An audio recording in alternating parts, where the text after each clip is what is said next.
वो वक्त था जब यहाँ से भागने को दिल करता था। हर दिन स्कूल नहीं जाने के ढेर सारे बहाने हुआ करते थे, पर आज वही स्कूल सबसे ज्यादा याद आता है। यहाँ बिताया हुआ हर पल होठों पे हंसी ले आता है।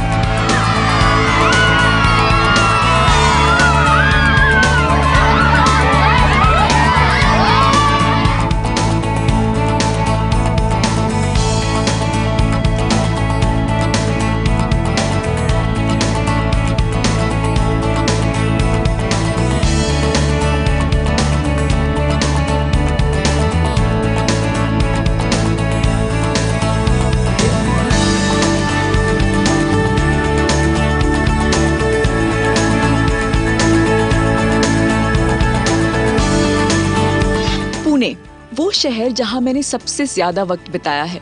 पापा मिलिट्री में थे तो उनके ट्रांसफर के साथ साथ मेरा स्कूल भी बदलता रहता था। पर पुणे वो शहर था जहां पापा के रिटायरमेंट के बाद मैंने 5 साल एक ही स्कूल में रहकर पढ़ाई की। मेरा स्कूल केंद्रीय विद्यालय नंबर 1 देहू रोड।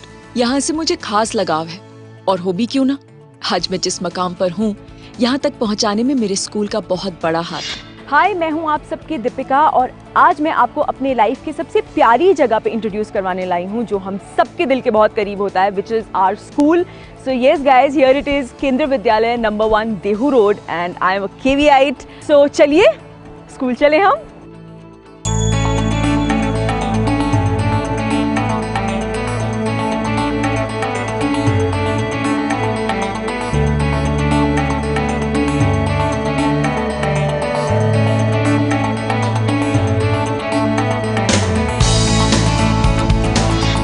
आज 13 साल बाद कदम उसी मोड़ पर आकर रुक गए हैं जहां मैंने छोटी छोटी बातों में खुश होना सीखा। मुश्किल चाहे जितनी भी बड़ी हो, उससे लड़ना सीखा। ये मेरी छोटी सी दुनिया हुआ करती थी जहां ये हवा में उड़ते बुलबुलों की छोटी सी खुशी भी मेरे होठों पर हंसी ले आती थी। तो चलिए आप भी शामिल हो जाइए मेरी इस दुनिया में।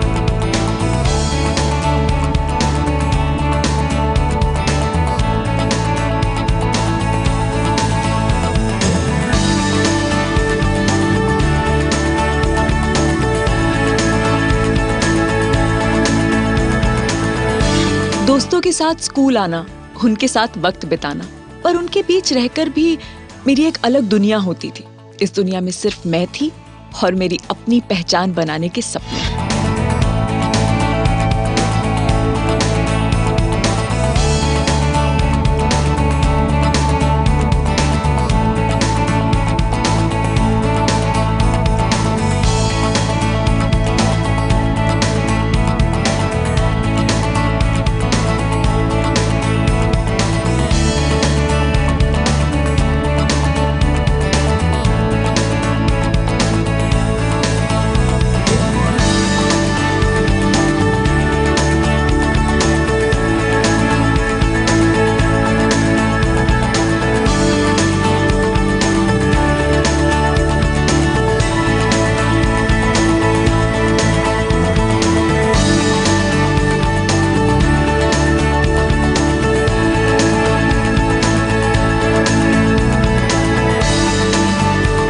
जहां दूसरे बच्चे अपनी मस्ती और झगड़े में उलझे रहते थे, वहीं मुझे किसी की कही कोई बात कभी असर नहीं करती थी। क्लास के लड़कों ने बहुत कोशिश की मुझे ढापनी या चश्मिश कहकर चिढ़ाने की, पर जब मुझे गुस्सा नहीं दिला पाए तो खुद ही हार मान ली। एक्चुअली इस चश्मे के पीछे बहुत बड़ा राज है, बहुत बड़ी स्टोरी है। I was the first one to get specs in my class. मुझे आई थिंक 8th स्टैंडर्ड में स्पेक्स लग गए थे, एंड हम लोग 6th से जो बैच चलता आ रहा था, मेजॉरिटी बैच वही रहता है, 1-2 स्टूडेंट आते जाते रहते थे, it being an army school. तो मुझे जो है सारे लड़के बहुत दिल से कोशिश करते थे कि मैं चिढ़ूं, और वो लोग मुझे चश्मिश, ढापनी, क्या क्या बुलाते थे। पर मेरा रिएक्शन इतना ठंडा हुआ करता था, हाँ अगर वो मुझे मेरे नाम से नहीं, अगर मुझे चश्मिश या ढापनी भी बुला रहे हैं तो मैं उतने ही प्यार से उनको हाँ बोलती थी। So after a point of time they give up. मेरी इस दुनिया में मुझे साथ मिलता था अपनी स्कूल की दीवारों पर लिखी हुई इन बातों का, जिन्हें याद करके मैंने आज तक हारना नहीं सीखा।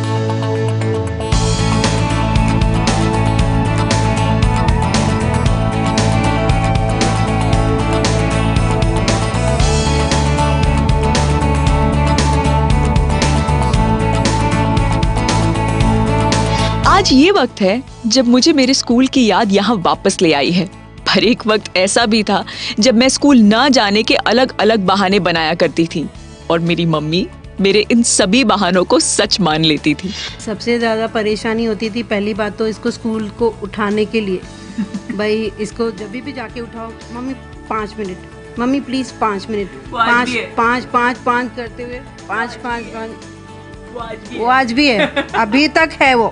जब इसको स्कूल जाना है, ये जैसे ही उठेगी, आज मेरा पेट दुख रहा है, आज मेरा सिर दुख रहा है, मुझे नहीं जाना है, और इतना रोएगी मीन्स मुझे लगता था नहीं सही में मेरी बच्ची का पेट दुख रहा है इसलिए उसको नहीं जाना है। तो मोस्टली तो मैं भी पिघल जाती थी एज अ मदर, और जैसे ही स्कूल की बस चली जाती थी विद इन 5 मिनट्स पेट दर्द खत्म, सिर दर्द खत्म, नॉटीनेस शुरू, बिल्कुल ठीक एकदम। मतलब इसका ये था। किसी भी स्कूल से एडजस्ट होने में मैंने बहुत वक्त लगाया है, इसलिए एक बार जब देहू रोड के स्कूल में मैं जब 6th में आई थी तो 6th के पूरे सेशन मैंने बहुत नाटक किया है जाने में, मुझे नहीं जाना, बट उसके बाद फिर वो सेटल हो गई थी मैं। तो 6 से पहले मेरा सबसे पेटेंट हुआ करता था, mummy I am feeling weak feel. Weak feel तो बहुत होता था। What is weak feel I didn't come to know till today. मेरी टीचर्स जो कभी मेरे स्कूल न आने पर मेरी मम्मी को कंप्लेन किया करती थी, इसलिए नहीं क्योंकि वो मुझसे निराश होती थी, बल्कि इसलिए क्योंकि वो जानती थी कि अगर मैं रोजाना स्कूल अटेंड करूंगी तो और बेहतर परफॉर्म कर पाऊंगी। और आज इतने सालों बाद जब मैं इनके सामने खड़ी हूँ तो मेरी एक झलक पर इन्होंने मुझे दौड़कर अपने गले से लगा लिया। डांस में थे ना आप? हाँ, डांस के वक्त थे आप। डांस का अभी तक याद है उसको। इसलिए मैं सर को बार बार बोल रही हूँ मैंने।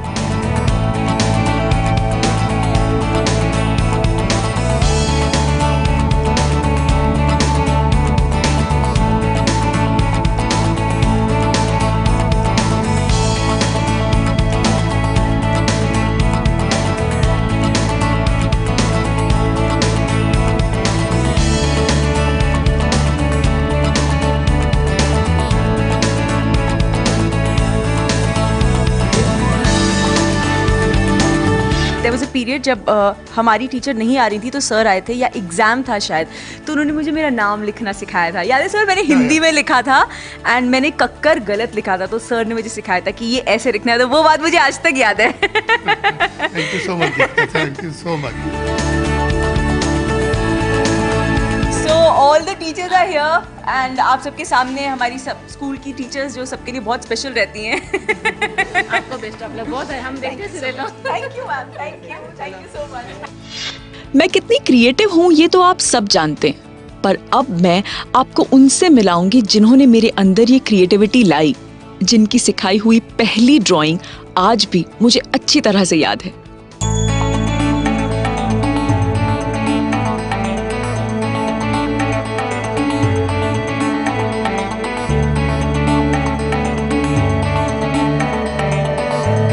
मैं यहाँ अपने स्कूल के आर्ट रूम में हूँ, तो कुछ पुरानी यादें ताज़ा करते हैं और मैम भी मेरे साथ हैं, तो आज कुछ फिर से बनाते हैं। मैम बताती जाएंगी और मैं बनाती जाऊँगी।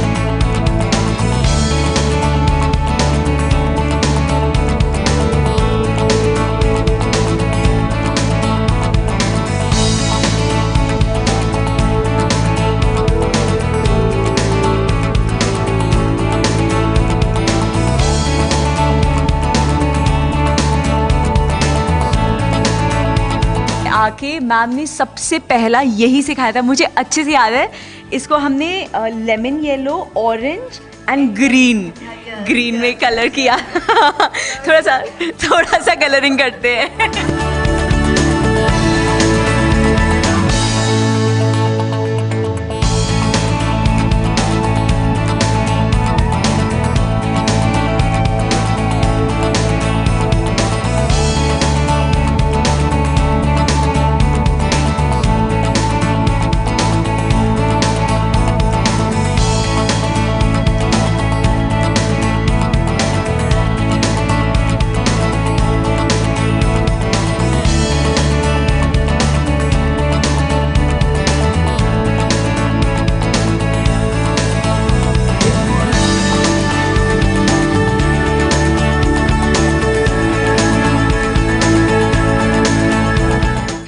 वो ड्राइंग है जो आभा मैम ने हमें सबसे पहले सिखाई थी और ये हमेशा जो है मेरे दिमाग में से छप गई है। तो आज करीबन 14-15 इयर्स के बाद मैंने अटेम्प्ट किया है ये बनाना। बहुत ज़्यादा गड़बड़ बना है, but this is specially for her and I have written a message, thank you ma'am for enhancing the art in me. So ये मैं मैम को दे के जाऊँगी एक मेमोरी के तौर पे। आफ्टर 14 इयर्स दीपिका को ये याद है ना? ये मेरे लिए बहुत प्राउड की फीलिंग आ रही है कि मुझे कि इतना प्यारा इसे याद है, कलर्स याद हैं, कॉम्पोजिशन याद है। बहुत सुंदर दीपिका, बहुत सुंदर। ये आप हमेशा मेरी तरफ से अपने साथ रखिएगा। God bless you. Principal sir हैं मिश्रा सर, जो अभी हमारे स्कूल के प्रिंसिपल हैं एंड अभी सर मुझे लेके जा रहे हैं मेरी 10th क्लास में जहाँ पर मैं बैठा करती थी। सर आपको कैसा लगा मुझसे मिलके? ओके, हमारे स्कूल के बच्चे हैं, अब मुझे बच्चे जैसा लगा। यस बिल्कुल, thank you so much. It's such a pleasure to come back और आप सबसे मिलना इतना अच्छा लग रहा है। और स्कूल तो ऐसा लग रहा है बस कल ही तो निकल के गई थी।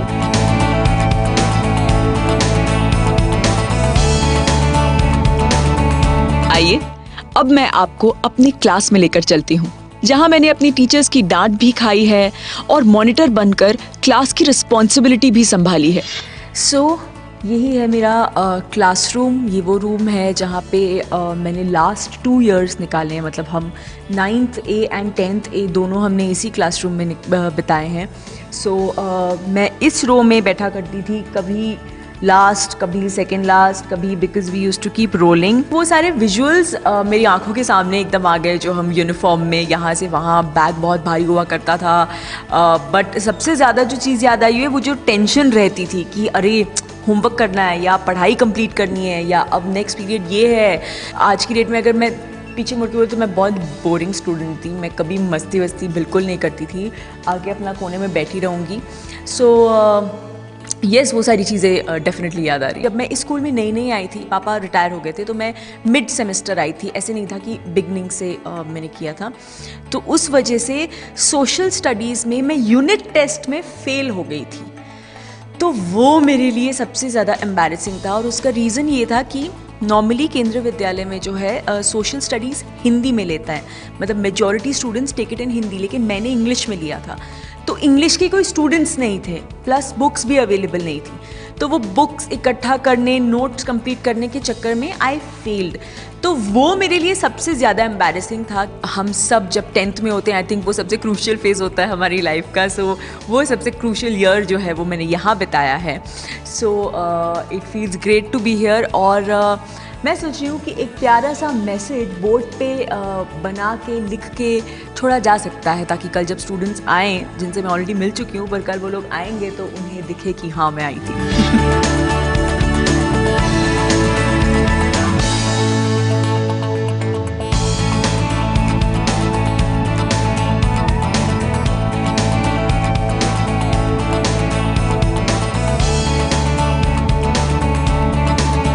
क्योंकि मैं इस क्लास में रहती थी एंड बीच में कभी कभार मॉनिटर बनी थी, तो ये जो लाइन ड्रॉ करके लिखने की आदत है वो अब तक गई नहीं है। And I have just written a small message, most memorable days spent here, Deepika.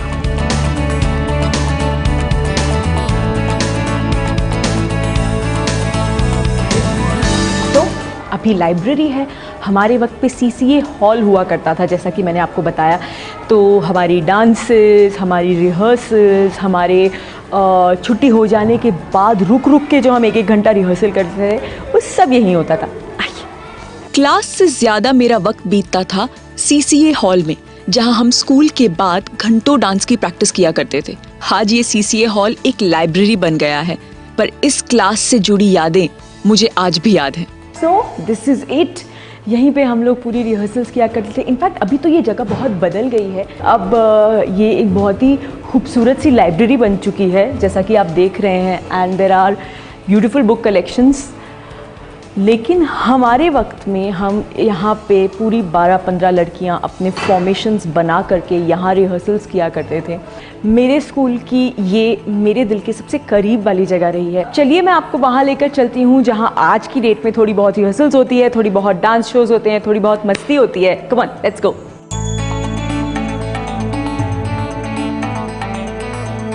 ये है हमारे स्कूल का नया स्टेज जो हमारे वक्त नहीं था। तो आज मैं इस पे हमारे थोड़े से पुराना एक जो डांस था जिसके लिए हम लोग जाने जाते थे हमारी पूरी टीम, तो मैं उसके कुछ स्टेप्स करके दिखाती हूँ। आई होप आपको अच्छा लगे।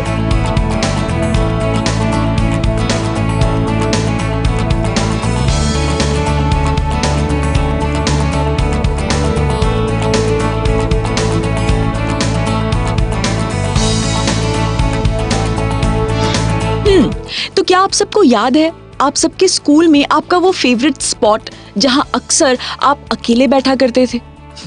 मेरा फेवरेट स्पॉट है ये जगह जहां खुली हवा में पेड़ के नीचे मैं अपने फ्रेंड्स, अपनी क्लासमेट्स के साथ लंच ब्रेक में खाना खाया करती थी। पूरा दिन थकने के बाद आई थिंक स्कूल में हम सबको सबसे ज़्यादा इंतज़ार रहता है लंच पीरियड का, और उसके बाद हम सेकेंड हाफ के लिए थोड़े और एनर्जाइज हो जाते हैं। तो हमारा भी कुछ ऐसा ही केस था एंड हम क्लास की काफ़ी सारी लड़कियाँ इसी जगह पर बैठ के सर्कल में राउंड बना के सब अपना अपना टिफ़िन खोलते थे और एक दूसरे से शेयर करते थे। वैसे खाने के मामले में मैं हमेशा से बहुत चूजी थी। मुझे टिफ़िन में क्या देना है ये मेरी मम्मी का हर दिन का सबसे बड़ा टेंशन हुआ करता था, है ना मम्मा? दीपिका वो हमेशा फंसी थी खाने के लिए, मतलब जो मैं चाहूँगी वो उसे नहीं चाहिए। आज मुझे ब्रेड का पकौड़ा चाहिए, आज मुझे प्याज का पराठा चाहिए, आज मुझे ये चाहिए, आज मुझे वो चाहिए। वो नहीं मिलता था तो शी वॉज वेरी, मतलब कि मुझे टिफ़िन ही नहीं लेना है फिर। शी वॉज लाइक दैट, मतलब इसकी चॉइस का ही टिफ़िन होना चाहिए। इतना मुझसे बिना पूछे टिफिन नहीं खाती कभी थी। नहीं। मतलब every time I used to be, मैं इतनी पजल हो जाती थी कि मैं क्या बनाऊँ इसके लिए। तो टिफ़िन के लिए इसने मुझे बहुत ज़्यादा परेशान किया, सही में बहुत ज़्यादा। मेरे स्कूल का ये सफ़र तब तक ख़त्म नहीं होगा जब तक मैं आपको अपनी फेवरेट टीचर से ना मिलवा दूं। मेरी इंग्लिश टीचर, मेरी कविता मैम, जिन्होंने माँ की तरह मुझे समझाया भी और गलती होने पर मेरे कान भी पकड़े। My favorite place, my favorite person is here. My most adorable, my most favorite teacher. हमारी कहने के लिए हमारी इंग्लिश टीचर थी, लेकिन एक्चुअली जो कहते हैं ना कि टीचर में भी एक मदर का टच होता है, वो हमने इनसे ही देखा था, हमारी पूरी क्लास ने। और मैंने तो बहुत ज़्यादा अलग ही लेवल का देखा था। Deepika has always been a very, very sincere student. Whatever she took up, it was always at a serious level, whether it's my English subject or it was co-curricular activities. It was like she would get headlong into it and put her 120% in whatever she did. Acting की तो नहीं थी, लेकिन dancing की झलक बहुत थी इसमें। She had at the drop of a hat, her feet used to start dancing, and even if she would get a boy's role to dance, she would grab it. There have been a lot of patches in life जब मैं बहुत ज़्यादा टूटी हूँ। Ma'am से इतना ज़्यादा मैं आके मिली नहीं, एक बार आके मिली थी, मुझे याद है। I had sat for like hours together with her. बहुत अच्छा सा खाना खाया था मैंने घर का, एंड बहुत चीज़ें। तो with ma'am it has been कि even though we have not met, but हम जहाँ छोड़ते हैं ना, we pick it up from there, and it's like ना होते हुए भी I know that she is always there, that one person is always there. So मैं एक्सप्रेस भी नहीं कर सकती कि मैम की जगह कितनी स्पेशल है। When she was a little girl, I mean, as a little girl, I found her very, very sensitive. घर में भी कुछ प्रॉब्लम होती तो इसके पेट में दर्द हो जाता था। She was that sensitive. She used to be absent very often. I should tell you, she used to be absent very often, and I used to scold her. But that little lost look used to come on her face, और मुझे समझ में आ जाता था कि भाई कुछ really कुछ प्रॉब्लम है। इतनी अच्छी बच्ची, मतलब पढ़ाई में इतनी अच्छी है और क्लास से गायब रहती है, वो मुझसे बिल्कुल बर्दाश्त नहीं होता था। एंड एक चीज़ है, ma'am has been like a coconut, you know. बाहर से हमेशा मैम को देख के लगता था अरे मैं बहुत स्ट्रिक्ट है, जैसा अभी मैम ने कहा, but if you peep inside her, there is like an ocean of love. So I think that is something I actually look up to कि ऐसा होना चाहिए। आज मेरे दोस्त मुझे नो नॉनसेंस गर्ल कहकर बुलाते हैं। वो इसलिए क्योंकि मैं अपनी लाइफ के अनुशासन से कभी कॉम्प्रोमाइज नहीं करती, और ये अनुशासन मेरे लाइफ में लाने वाला है मेरा ये मिलिट्री स्कूल, केंद्रीय Vidyalaya number 1 Dehu road. Dance से लेकर हर कदम मुस्कुरा के चलना जिसने मुझे सिखाया, ये वो जगह है जिसने मुझे बनाया। I am proud to be a केवियन।